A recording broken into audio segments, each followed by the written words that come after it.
the Silver Bullet Podcast with your host, letter carrier, and shop steward, Pirate Jim. My daddy was a miner, and I'm a miner's son. And I'll stick with the Union till every battle's won. Which side are you on? Which side are you on? Which side are you on? Which side are you on?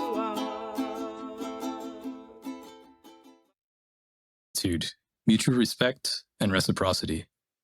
We acknowledge the ancestral home, culture, and oral teachings of the Treaty 7 signatories, which includes the Siksika Nation, the Piikani Nation, the Ganawa Nation, the Îethka Stony Nakota Nation, consisting of the Chiniki, Bearspaw, and Good Stony bands, and the people of the Tsuut'ina Nation.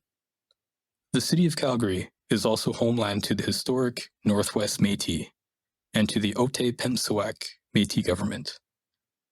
Métis Nation Battle River Territory, Nose Hill Métis District 5, and Elbow Métis District 6. We respect all people who share, celebrate, and care for the Treaty 7 territory of Southern Alberta, and we honor the original caretakers of the land who remind us of the ongoing histories that precede us. All right, we're back. Part 2. I'm Doug, the CEO, and my company's going bankrupt and insolvent. As if. We are investing significantly to the tune of about $750 million a year this year and next year. Okay, so when this message came out around the beginning of negotiations, help me figure out which lie is which. Was it A, you were lying to us about having that money to invest, but didn't have it? Or B, lying about being bankrupt now and do have it? Or C, you were just counting on the government to get you out of your mess? I choose C. That's what I think.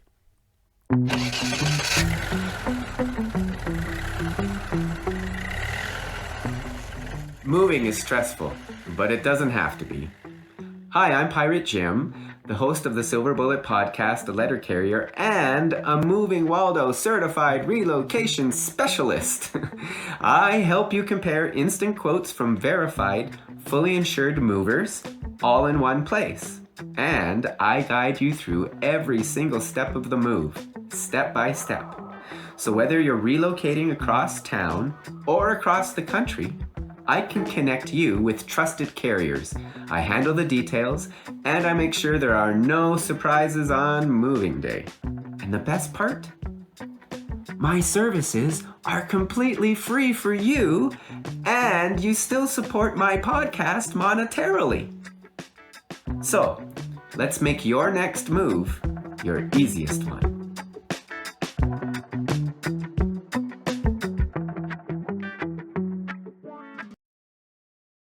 You're taking your lunch break, you see them pass by or pull into the place you're at and stop and look at their watch and get out and check, see if your vehicle's locked and look in it, knowing all the time that you're watching. And then they move on. And that's, to me, that's harassment. I believe they were following him to shake Steve up. Hopefully they would find him doing something they could dismiss him for, that they could fire him for. But they can never do that. And I think that's why they followed him for so long.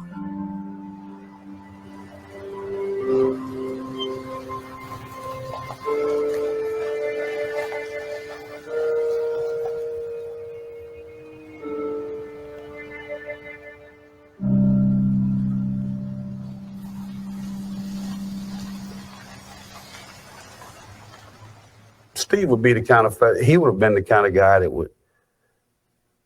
would be a sacrificial lamb to make things right for everybody else. He was just that good-hearted. Steve Spencer was my secretary when I was president. The thing that I was shocked about is why Steve didn't come to somebody for help, because everybody used to go to Steve for help. Being real honest with you, if it wasn't for Steve, a lot of days, I probably could have done something wrong to people. Even the president of the union would come to him for advice because they knew, well, everyone knew, the postal management knew, the union members, old and new, knew that he had so much knowledge. And I think that's where part of the problem came in. They were truly afraid of him. He was the one that they were determined to see leave the Postal Service.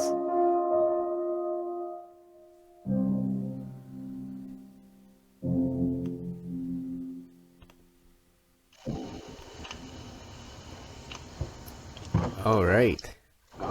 And now we have our co-host, Brahm. Hello. Thanks for having me. Hello. How's it going? Oh, it's good. I'm glad we can make this work. Yeah, I hear a bit of an echo in the back. I'm not. Is that right? Sure. Do you have? Yeah. I'll get headphones on. Cool. So yeah, and to know we are live as well. So wave to the YouTube universe. Hello. And we've just been, I've started watching the movie again. I let Brahm know that we watched the first 10 minutes in the part 1 of the podcast, but I've just started playing it. I backed it up a little and played a little bit past where we watched before, but they're just filling in the background of Steve, the letter carrier from the US, and his story. Amazing story. I was watching this, and it's amazing. Yeah, and right now in the what they're talking about is that whole the hunting you down or following you around until you make that one mistake they can fire you for. And boy, that just resonates so much. That's the root of almost everything that's been happening in our depot the last year, is the whole really just trying to get us to leave. In my opinion, it resonates so well. I was shocked to see how much this resonated with the way it feels in the post office here. Exactly. All right, let's start watching again, because man, it just gets better. And we're probably not going to be able to watch all of it today, but it's okay, because later on there's a good break that I went, oh, that's a good place to stop for part 3. So anyway, here we go. Awesome.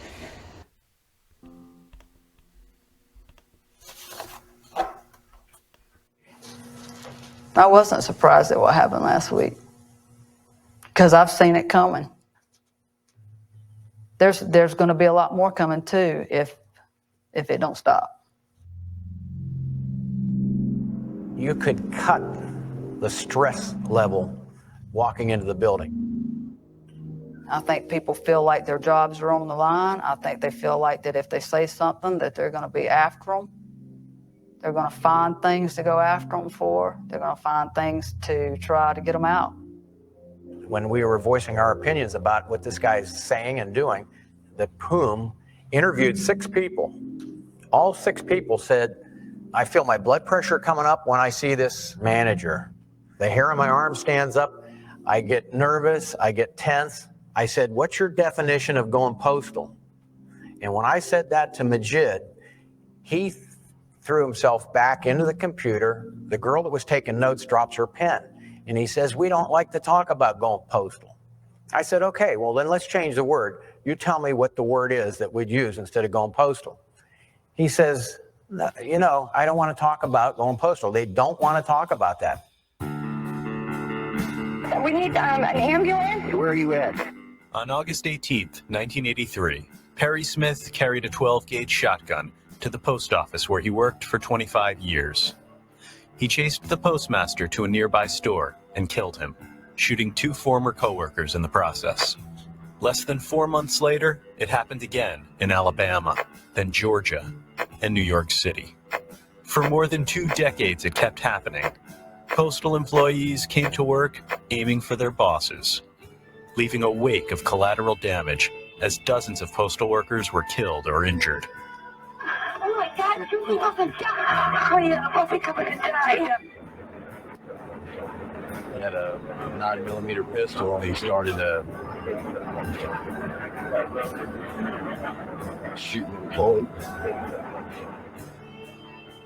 In Montclair, New Jersey, there were 2 postal employees killed, 2 people from the general public, and 1 maimed for life. I went and sat outside that office that night and had tears in my eyes because I wondered if I should go back to work because of the fact that this could happen to me. But it could happen to anybody in any walk of life, and I had too much to give up to leave the Postal Service. Every incident of post office violence back then, I was involved in. I was called in. Dr. Mike Mant. I just wanted to stop there because just what he had just said it triggered something that I wanted to Work. Because of the fact that this could happen to me, but it could happen to anybody in any walk of life, and I had too much to give up to leave the Postal Service. Right there, he had too much to give up. Right?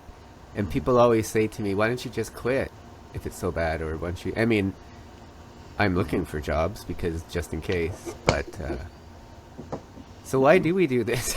I guess this is my question. What is too much? Like, why? Well, I don't know.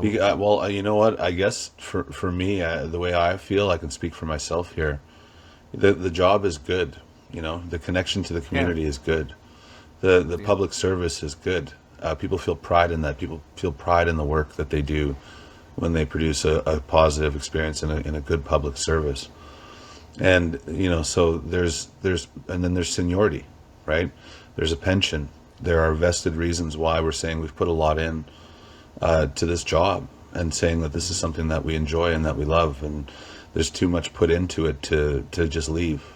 You know, it's something that we're connected to, I guess, is the best way to put it in my mind. And I'm saying we, but I'm certainly speaking for myself and understanding that this is not something that is worth letting go of. And obviously that means something bigger with respect to the community service. But there's lots invested in the post office. There's lots invested in this public service that keeps us here. Yeah, and that's yesterday, I in my head I can see the houses that I was thinking this yesterday, and the road, and I just went, you know, I love doing this part of my job, and I got to meet people, and I got to talk to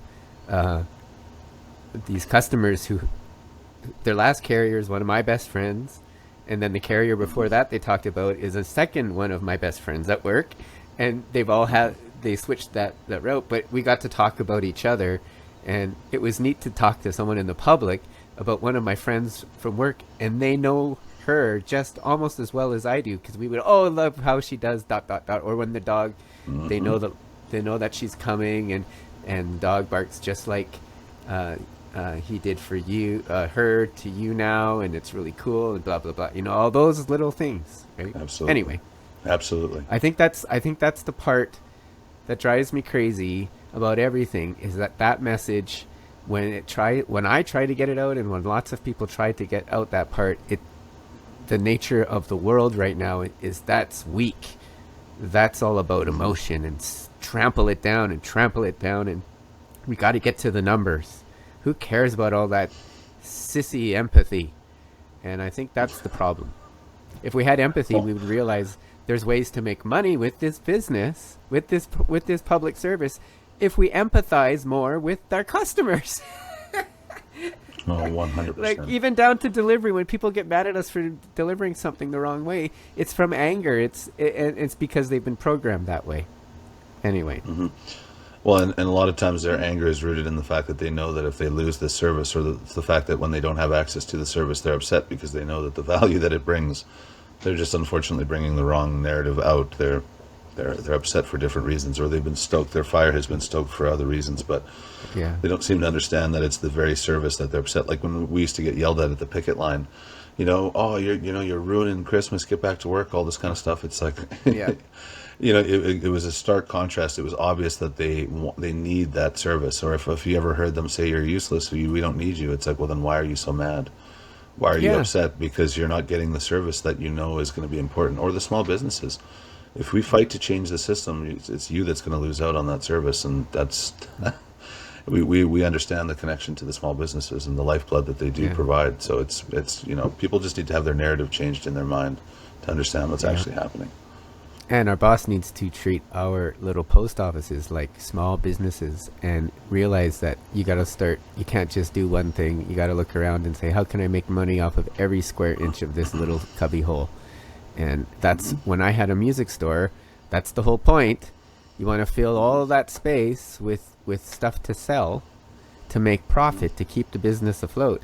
So I don't understand why for all these, like I was just thinking about that today, forget about the groceries that I keep talking about, but just why haven't we expanded our own merchandise to sell people? Like, I know we had those little trucks, the little Canada Post trucks, but like, hello, there's ways to make money off of consumers, capitalism. Anyway, let's go back to the movie. They are doing that. We can get into that, but they are doing that, right? They are finding ways. It's just how are they investing that money and who are they getting it from? Basically, what are those partnerships?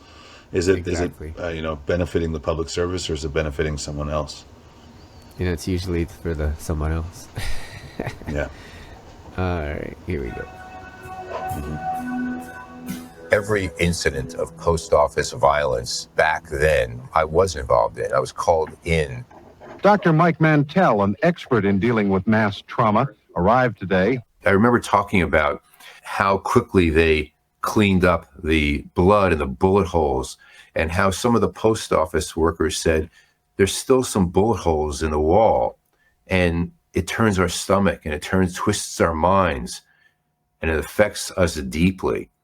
And it was, just get back to work. Don't worry about it. Get over it. Don't just take a file cabinet and move it over to cover a bullet hole. Clean it up. I've seen a lot of people that are waiting to explode in there. Delay this at labor management relations, delay it at stress. I just don't think is legitimate. This time it's Royal Oak, Michigan. Another postal look at gone berserk on a shooting rampage targeting the supervisor. He came in at about 8 o'clock and had his gun under his coat. He shot Chris Carlisle in the head 5 times, came out, shot 2 other supervisors, and went upstairs, and I guess he shot some people who were injury comp, and somebody jumped out of a window. Incredibly, everyone at Royal Oak knew it was coming, and most knew the gunman by name. Tom McIlvain was their main target. They went after the guy for everything. They went after him because his shorts weren't the right length, that he went to the bathroom too many times.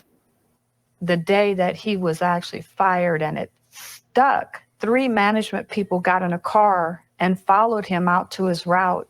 They were following like within inches of his bumper.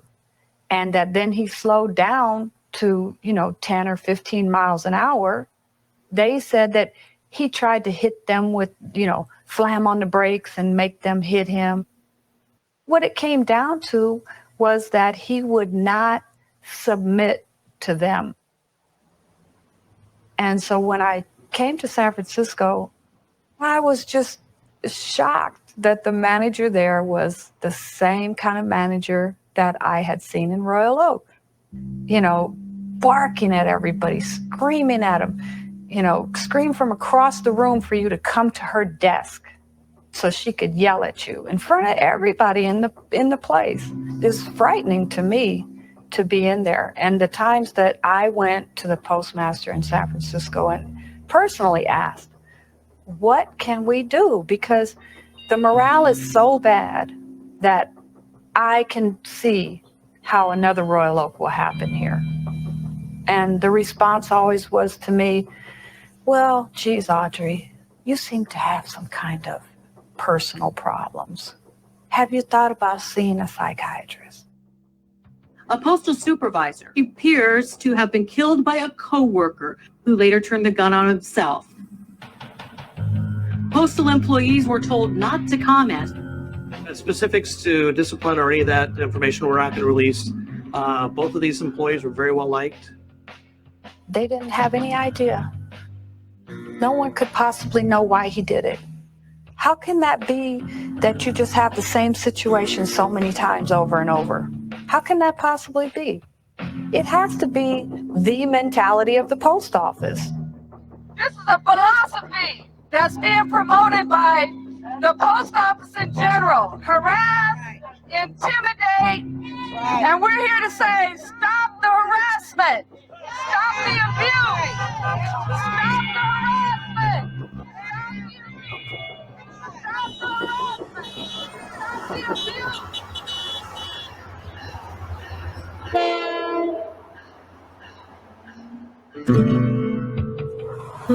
Shop steward is a union person in the local post office that takes care of any problems with management and any of the other employees.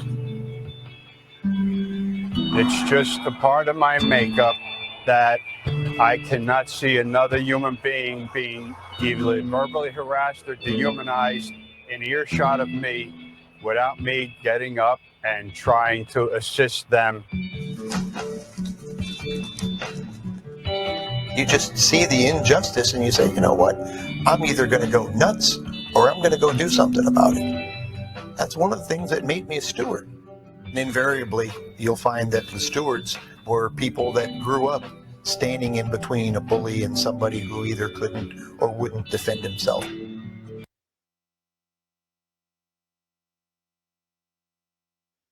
So, were you a shop steward? Or are? I've never thought about absolutely. asking you. Yeah, no, absolutely. Yeah. I am, I was, that was the first role that I took on within the union, as with most people, but that was definitely something I took in, and it just strikes me very similarly that, it's things like that is the story of so many stewards, right? Injustice either to themselves or to somebody around them, and causes them to stand up and say, I'm not letting this happen anymore. And I resonated with that a lot. If it's the dehumanizing and the culture of the post office. The thing that spoke to me the most is, that when I sit there and I can't see somebody being dehumanized and not do something about it. And that's something I notice is a big part of, my life as a shop steward, all the way to advocacy as a local president. If you're dehumanizing or, acting like a robot as a supervisor or a manager and not at all considering the fact that we're all human beings, immediately you've lost me, and I can't help but fight back against that. Because that is the culture of the post office. That is still, in a lot of ways, even though they say that they try to change, and this is many years after this documentary, it's still the same. Yeah, and it's still the same. It's I was thinking that too, and I'm like, at one point when I first started this job, and I would hear the stories about the harassment of women in the whole Cup W and all that stuff. I was like, man, I'm so glad it's not like that anymore. But then I started realizing what I call micro-busting, which is all the little tiny things that are subconsciously eating away in your brain to the point where years later it's eating your entire brain because there's a whole bunch of them, to the point where you're just paranoid. And I see those people every morning, and I watched one. I watched the letter carrier yesterday, and the person was delivering, and I was just like, I don't think they saw me. I kept, every time I was trying to wave at them and say, hey, solidarity, whatever, and I don't even think they saw me. They were so, but that's because it's been implanted. That has nothing, in my opinion, that's not their fault. But anyway, let's go back to that. Sure. I am not an individual that likes to fight. I like to sit down and negotiate. But if I'm backed into the corner, I'll come out swinging with both arms, because I believe in human rights, and I believe in fairness, and I believe in morality. There's always some type of retaliation whenever you get a really good settlement. Whenever you, as I would say, just nail them once, they want to come back and get you. But it's just business. It's not supposed to get personal. As a shop steward, my dad had an adversarial relationship with many of the bosses. Around the dinner table, I'd hear stories like this one. After he had lost a large arbitration and grievance with me, and he took me outside on my 45th birthday without any earshot of anyone else and say, I may fire you for no reason at all, and you'll be on the outside looking at for 6 months to a year till you get to arbitration. In 1997, local management had postal inspectors following me and filming me on a daily basis. They accused me of stealing $500 over a 10-year period and put me out of work. At this time, I understand Bob is suspended without pay pending the outcome of a criminal investigation regarding mileage expense reports. It was the spring of my senior year, and the future was suddenly uncertain. In the federal sector, and especially in the Postal Service, they have this incredible maze of how to resolve problems. It's totally designed to take as long as possible. These are all my mileage vouchers for 10 years, which only came to 2 miles a day, 7 miles, wherever I went that they had asked me to go, plus the letters, hundreds and hundreds of letters from customers that I serviced over the years, and I never had a financial shortage. I never took anything from the Postal Service. In U.S. workplaces, you're presumed guilty until proven innocent. Workers are routinely fired, suspended, held out, starved, and it is a disciplining tool on the part of management. Most working class people can't sustain, a single paycheck, much less several months of waiting for a grievance case to be heard by an arbitrator or through a grievance panel. There's always a fear you're not going to get the job back, and many people give up and take the punishment, as I've known single mothers and single fathers that had to feed their families and took the deal and made it look like they were guilty of something they never did.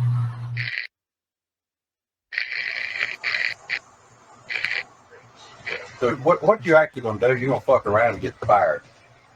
They can fire me for asking questions. What are you trying to figure out? Fuck around and get fired. What are you trying to figure out? Now, the union will get you your job back, but in the meantime, you're going to be hurt. Why would they fire me? You're going to be fired. What are you trying to do, though? He's trying to stir some more shit. No.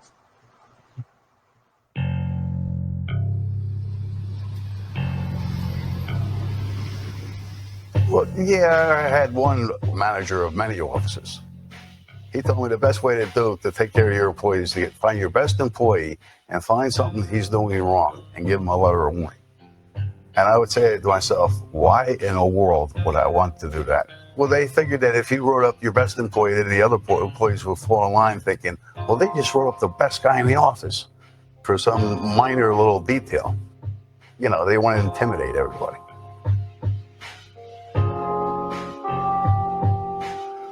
Sir, the working environment in the Postal Service is combative now. We're getting warning letters with our checks. The current atmosphere out there is one that's largely of fear and intimidation.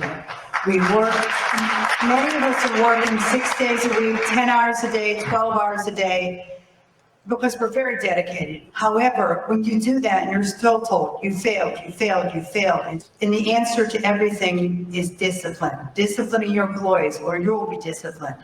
There's a ton of pressure because there's no reason why people should threaten people or treat them poorly.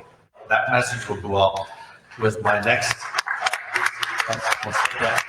We're supposed to treat people fairly and treat people with dignity and respect. Now, if you say one thing, but you promote somebody who does completely the opposite, then what are you saying?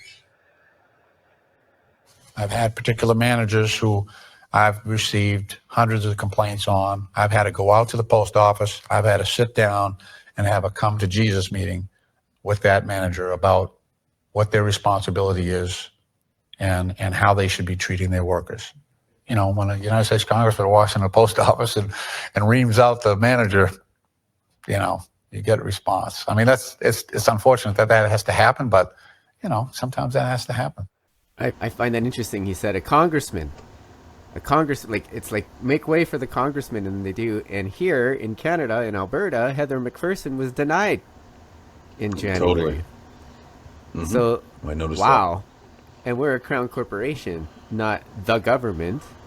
So maybe that's why. I don't know. But it just shows, like, I don't even think that the people that run the plant or the supervisors there even understand the role of a member of parliament to say no to that, or to freak out, you know.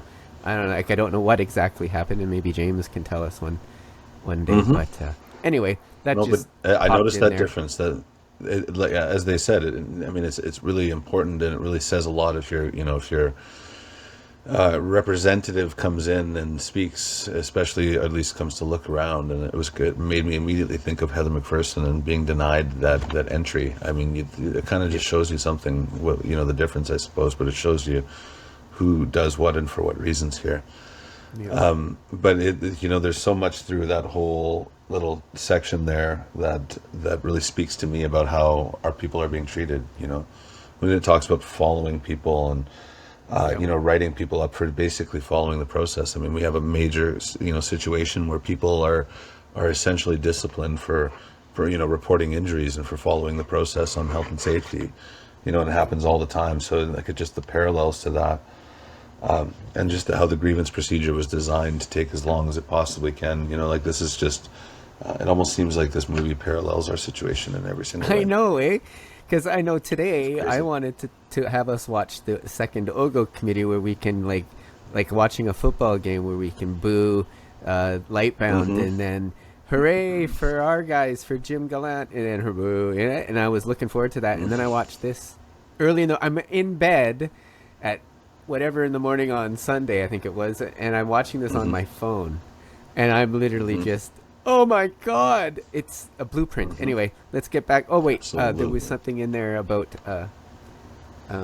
shoot, that I thought of when they were talking. Oh well, it was similar to what you're going on, what you're talking about too, but I think it was going on the line of them following us.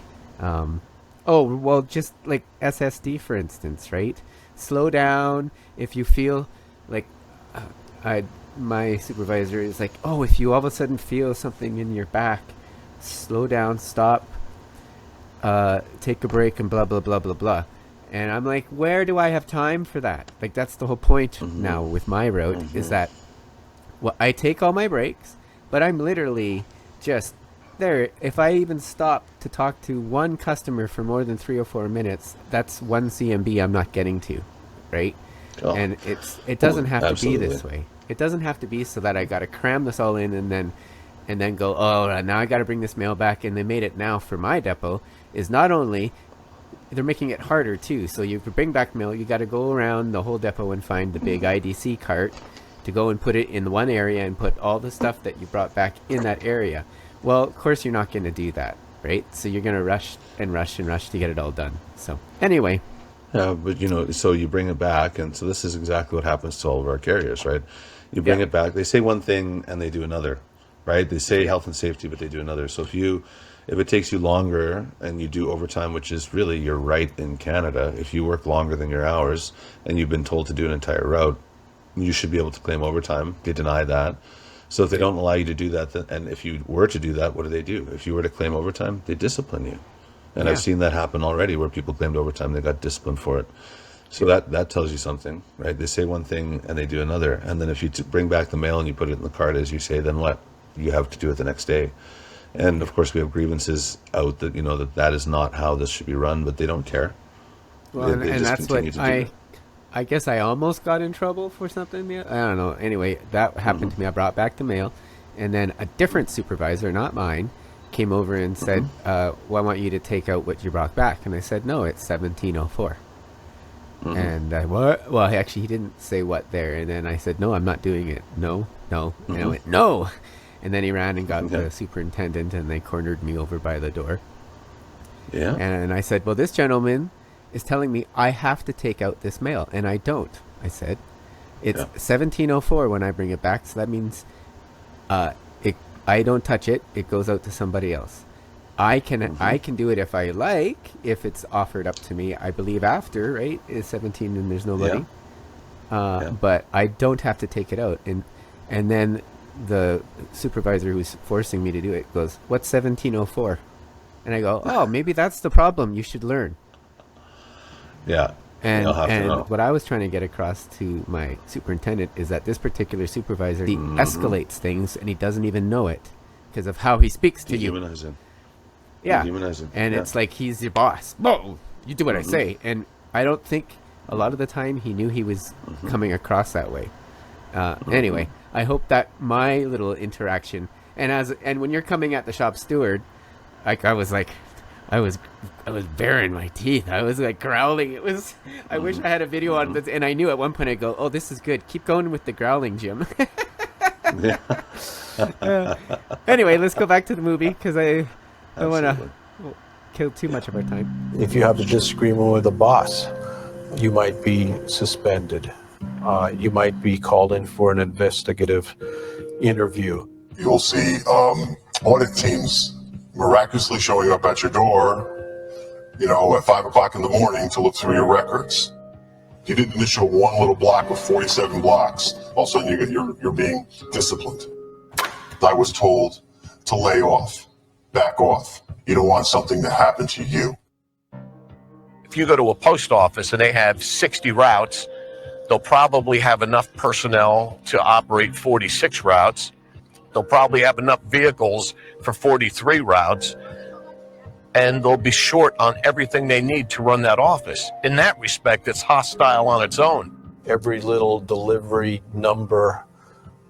I'm already stopping. We got trucks, and we're not using the trucks, and they're taking the trucks away from us right now in Calgary. Absolutely. So, it's just parallel. Anyway, back to I just had to stop about the trucks. You are answerable for every single day in your post office. Like I say, on any given day on the street, it's not the same day. It's a different 24 hours. Management doesn't allow for that because they're so focused on the binary code off the numbers. From the craft all the way up to the top management, they're under a lot of pressure and stress and computer programs that follow you around all day. I mean, we know what everyone is doing. You would get an email or your boss would call you up and they would say, get the carriers back by 5 or else. One of the managers of post office operations was calling the post offices, telling them, I told you guys no overtime this week, fix it. So, they're being told to lie, cheat, and steal. It's tough not to break some kind of rule or law or something in a year when you're managing a post office because they just don't give you what you need to operate it. I had gotten curious about why some of my pay and my overtime wasn't paid to me. I would go in the morning, I would swipe my badge, I would go case my route, and I would work that way until I went home and I swipe off. Well, what they were doing, they were going in and actually deleting my badge swipe time.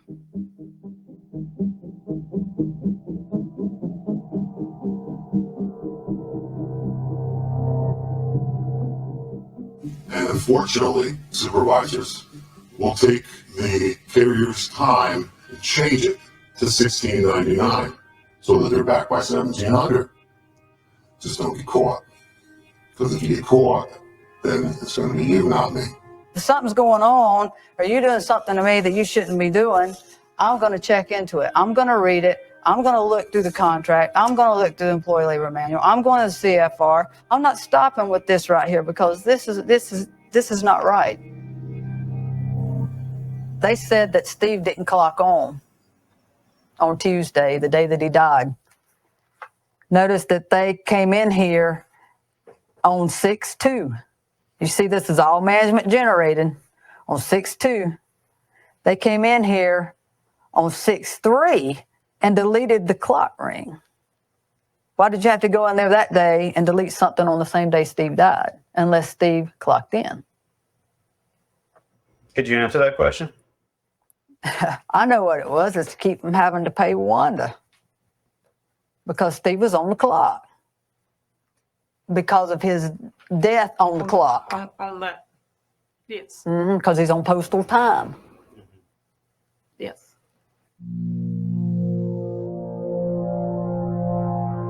I think that the union and management was in it together. I think that they drove a wedge to Steve, and I think that they left Steve feeling like he just Had nothing left. had nothing else to do and no other way out.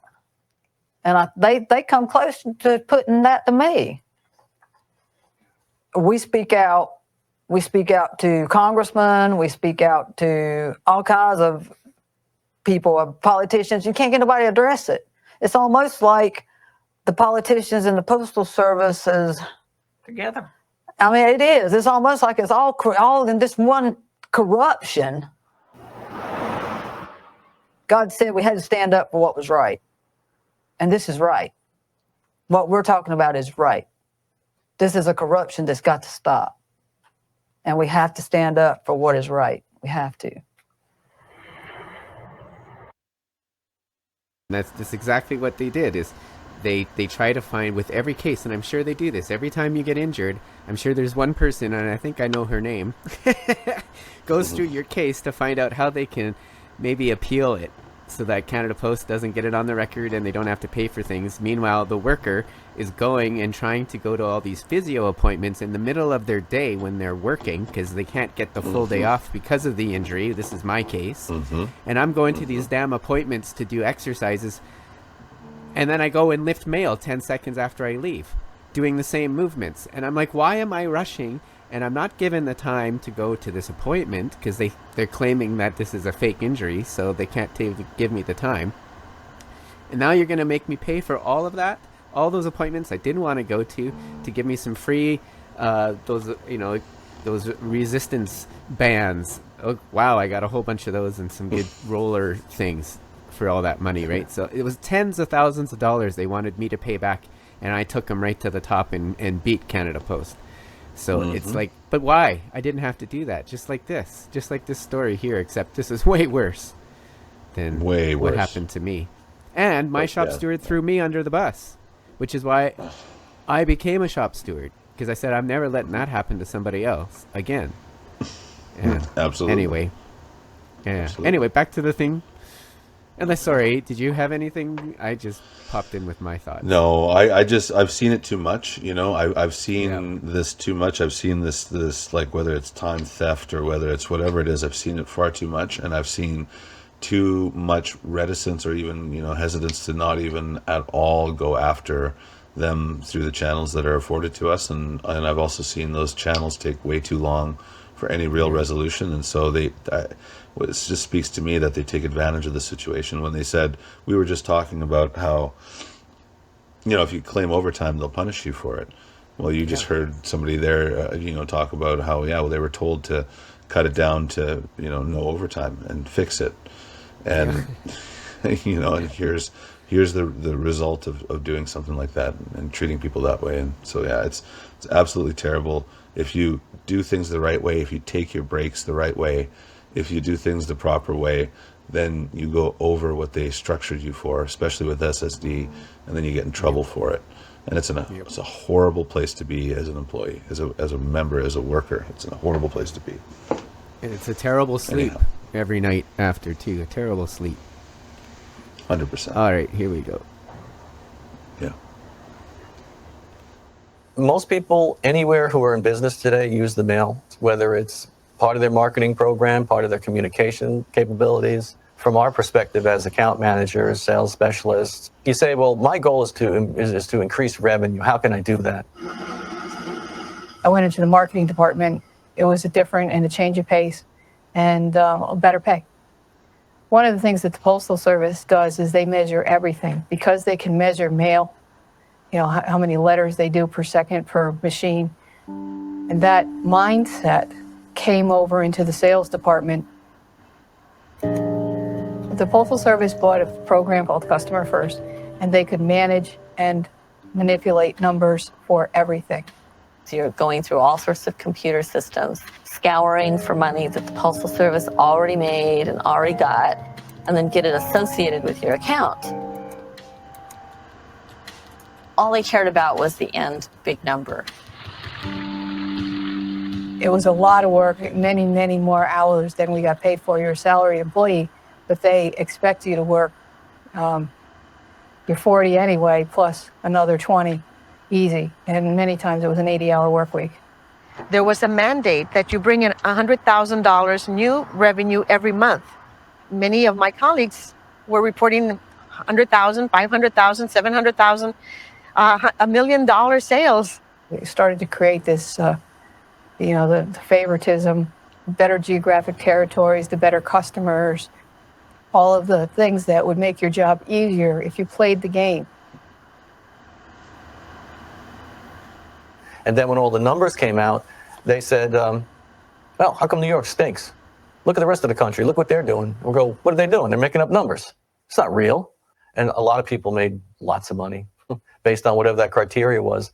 And a lot of the people, like I'll say old post office, kind of like when I call myself old post office, we're going, this is ridiculous. What is all this nonsense? What is all this wasted activity? Well, some people didn't look at it that way. All they saw was a formula for them to get paid. And they immediately jumped in there and started doing that. If you didn't bring in the numbers, your manager didn't get paid either. So your manager had a vested interest in getting you to write down what you needed to write down. I started getting in trouble. For the first time in my postal career, I started getting in trouble for not producing what they wanted. And it took me a while to pick up the tricks, how you were able to get the numbers that they expected. And little by little, I caught on. But after a while, it just felt wrong. And every time I talked about it, it's almost like I was growing enemies within. They didn't like the fact that I was bringing up stuff. It was dangerous. And so some people would just outright avoid talking to me because they didn't want to be seen and get in trouble, because they would be quizzed or they would have extra duties. When the vice president of sales came to New York, because we were like falling into line, I just went for it. I called him onto the side. I said, sir, I know for a fact that there are places where portfolios are being adjusted and manipulated so people become stars and other people become losers and are punished. He goes, I never promised you fair. I'm writing all these people and telling them 80% of our USPS income was being manipulated.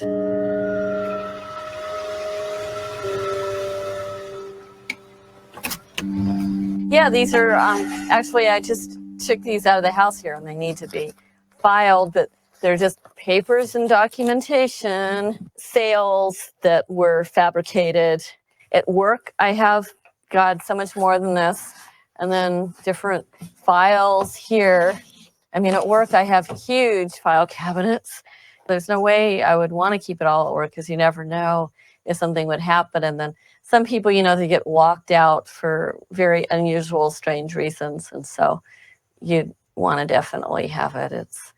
I don't think it's being paranoid. It's just being realistic that you're going against a really huge organization and you're trying to make them understand how they've really wronged so many people. Victoria, I'm putting you out on administrative leave pending an investigation into wrongdoing. And she had 2 policemen with her. So I looked at her and she just walked away. And I asked them, how long, what do I do? He says, get your personal belongings. How long will it take you to ask me? I said, probably 20 minutes. I've got everything in the office. And they shouted at me, now, lady, now. I should have realized that I was being set up. It took me a long time because I couldn't believe it. I grew up in the Postal Service. There are rules and regulations. I couldn't believe that my colleagues would be so afraid. You shouldn't be afraid. I used to tell them because the systems protect you. And what I learned is they don't. You can't walk around a corner worrying about they're coming after you for some reason, somehow, looking for excuses to find you doing something wrong and then punishing you for it and bringing you up on progressive disciplinary action with a view towards removing you from the Postal Service. How can anybody focus on their job?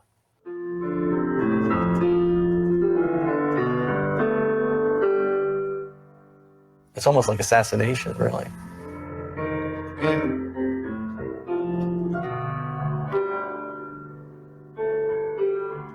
the manager I was telling you about would always want 3 weeks of appointments for a day scheduled out. Yet the people that were the favored didn't have to have that. They were sort of, missing on their calendars. And I believe that contributed to my current health state, that I could have been in a lot better shape had I addressed my health issue that I was not allowed to. Because if you go out on medical, or you take day sick, you have to make up those visits. So now the 4 visits you didn't make that day, you got to make them up that week. I have never used any sick leave, and I've never taken any time off, as you can see from our conversation. So I have enough leave to cover me. The pressure Sue was under proved deadly. By the time she sought treatment, her cancer had taken over. Looking back, would you have done anything differently? Yeah, I would have started complaining earlier and been more forceful about it.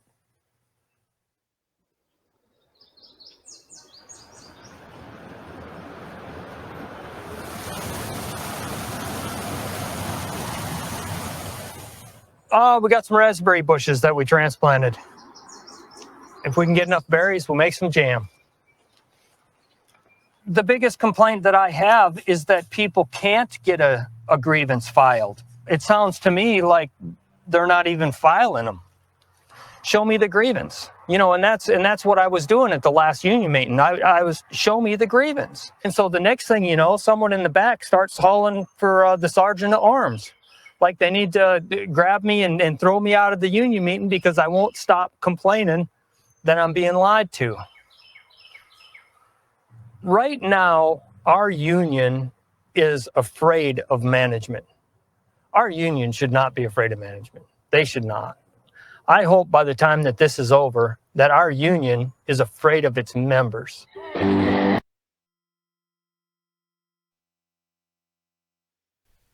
And that's the subject that's touchy. And I think this is also another, that whole scenario is the boss's fault because of the culture. And say that the union is not moving as quick as they should because of fear. Well, that's also because of the boss. There's so much fear in everything. Like right now, I would even say the need to be so hush-hush because of legalities and all those things are totally against us. It's all for them. The reasons why the union can't say things and the boss just goes out and blatantly says them is because the boss knows if he breaks the rules, he's always going to get away with it. And when we break the rules, we can't. But then when we do break them, we're the ones that get hit, like with the fines and all that stuff. Does the boss? Absolutely. Like, where's his threats? Where are the threats? I mean, and actually, I'm gonna stop with the movie for now because we're running out of time. But because I wanted to have you kind of give an update about what you're doing with the whole mandate thing. Because I've been trying to work on getting money through this podcast, I've fallen off and I don't know what's going on out there right now. And I know that the Doug submitted their 45-day thing already. Have we been informed yet? Because what's that's about? Not that I'm aware of. So I can give an update from my perspective, which is from Fair Region Coordinator, which is of course not nearly as connected to the national board as we could be. I mean, not that we necessarily are owed that, but so I don't know the exact inner workings, but I do know that they have submitted the report to government. They are not going to release it until government has looked it through, and they're making an announcement today. And there's an annual public meeting or something. I don't know if it's even called annual, but it's a public meeting where they're going to lay out the I would imagine part of it will be in a bit of an announcement of what this is going to look like. And so I'm curious to see what that looks like. If people were wanting to watch it, they would have had to have registered, and maybe still can. But I've signed up, and I'll be interested to see what that looks like. But in all aspects of this, the campaign itself is based on the mandate review. That was the reason for the campaign. But we, in all truth, we don't know what the mandate review is going to look like. We know that they've announced it, or they were looking for people to work it. There was a job opportunity, and we saw that, but we haven't seen what the mandate's going to be. And when you look at the history of the mandate reviews, in some cases they're public, some cases they're, thorough and public. And in other cases, they're done sort of behind closed doors. And unfortunately, that can be a real problem. And which is really the concern that we're having here, is that we want to make sure that that mandate review is done in a public way, because the things that they're proposing to change, the things that that Lightbound has announced that we're about to see, I'm sure in Doug Ettinger and CEO and Canada Post report, is that they're going to be changing things like the frequency of our delivery. They're going to be changing things, or they could be, and you know, the door-to-door delivery, the closure of post offices in rural areas. All of that is going to require a mandate review.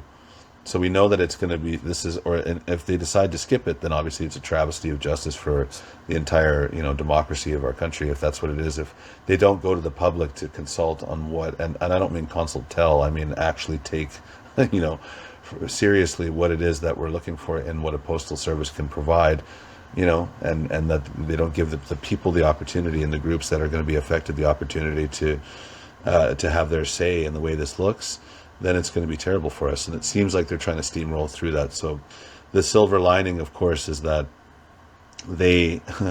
those are two things they need to change. One is the mandate review needs to happen, and secondly, the collective agreement needs to change in order for them to get these things through. And they've put the cart before the horse, per se, where they want these things to be pushed through, and they're assuming that they're going to be pushed through, but it hasn't been done yet. And you know, we're very much, you know, sort of looking at that happening directly, but we're not as far behind the 8 ball as we were when Stephen Harper actually implemented some of the door-to-door conversions. So we still have a bit of a window to try to fight this, but that's essentially what the campaign is about. It's still hands off my post office, and ultimately, aside from that, the major thing right now being that mandate review, you know, consider the public and consider the stakeholders that are going to be most affected in the communities. Obviously, we still have the mission to make sure that the post office remains a public service, not privatized, and that gets done through the implementation of things like delivering community power, which I know you've been talking a whole lot about. When you speak about things like grocery delivery and things, this is stuff that's the beauty of the plan of delivering community power, is that it's looking to expand what the post office can do in conjunction with communities. And so, you know, grocery stores are something that most communities have lost, and same with their banks. If you're in a remote enough or a small enough community, or you maybe have never had it or not in a long time. And so the fact that you've got a post office, this is where that community hub can be, and we can bring those, and we can partner with local producers and, you know, farm to table and all the rest of it. And when we're talking about, you know, bringing food north, you know, this is the kind of thing that we can do to make things cheaper for everybody, especially when looking at the way things are going. So that's what we need to see. That's what the campaign is centered on now. We need to see that from Canadians, from everybody across the country, to say, hey, this is what we need, because this is how we get our service. This is what Canada Post means to me, especially when you're talking remotely, when you're talking, I mean, even members of their communities, even in the big city with door-to-door, many people have a connection, as we talked about, with their carriers. And it allows people to stay in their homes longer when they know they have a fortified service. And that really speaks to people that live in the small communities, because they don't, you know, then they don't have to drive 50 kilometers away, 100 kilometers away. I know in Saskatchewan we have a place, and it's not even that far north. It's central North Saskatchewan, and you know, there's a road that's not even passable all year, and it's, you know, it's water. There's water there, you know, like, so you actually. And it's I think it's something like 100 kilometers away, you know. So if they were to lose their post office or their postal service, they would have to, you know, face treacherous roads to even get the access to their service. So, you know, that's what we're saying. People need to say, hey, this can't happen, and tell them that this mandate review must be public, that this service must be public, and that we should never privatize it. Because I'm sure, you know, once we go more into this video, they actually talk about privatization, and exactly, yeah. I look forward to getting into that. That's why I was like, how far do we go before? That's why I'm going to stop first, because it'll explain. It's a good place to stop. The people who are not, well, actually, to everybody out there in the next episode, you'll get to see what's going to happen and why they want to break down everything in the urban centers. Because how they do it in the U.S. right now just made my mind go, oh, now I understand per later. But anyway, we are out of time, and I have to go deliver the mail. Thank you, Jim. I just appreciate the time. Aloha, and brother. glad we can make it work, Jim. Thank you. You bet. Yeah. Have a good day. You too. And with that, everyone, I'm going to say goodbye. The Silver Bullet Podcast with your Aloha, host, Chuck. letter Aloha. carrier, and shop steward, Pirate Jim. My daddy was a miner, and I'm a miner's son. And I'll stick with the Union till every battle's won. Which side are you on? Which side are you on? Which side are you on? Which side are you on?